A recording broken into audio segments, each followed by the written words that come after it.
It was a dark and stormy night when the old, dilapidated mansion appeared on the horizon. The wind howled through the trees, and the rain beat down on the roof of the car as the small group of friends drove closer to their destination. They had heard about the mansion for years, whispered about in hushed tones by the locals as a place of unspeakable horror. But the friends, all thrill-seekers at heart, had decided to investigate for themselves. As they parked the car and stepped out into the deluge, they couldn't help but feel a sense of unease. The mansion loomed before them, its windows boarded up and its walls covered in ivy.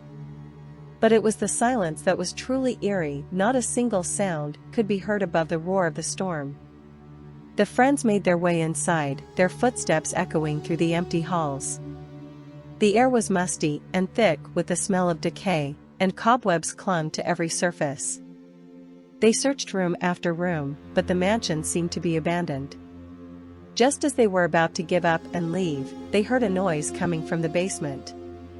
Cautiously, they made their way down the creaky stairs, their hearts pounding with excitement and fear. At the bottom of the stairs, they found a door.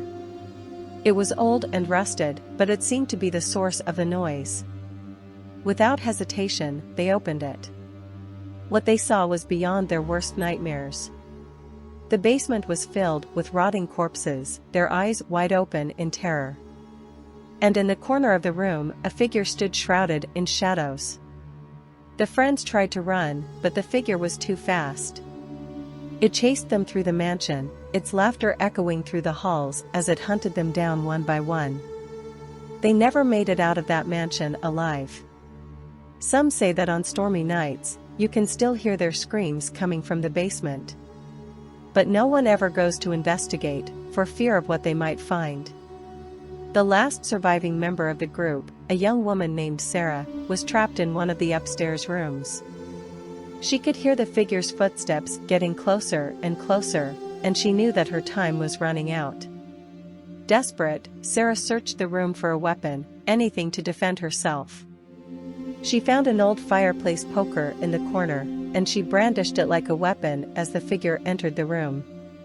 But to her surprise, the figure didn't attack. Instead, it stepped into the dim light and revealed itself to be an old woman. The old woman told Sarah that the mansion had once been her home, and that she had been falsely accused of being a witch. The villagers, driven by fear and superstition, had locked her in the basement to die.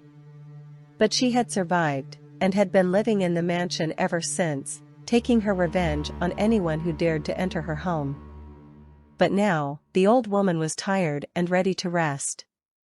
She had been waiting for someone to hear her story and understand her plight. With tears in her eyes, Sarah promised to tell the world the truth about the old woman and the horrors that had taken place in the mansion.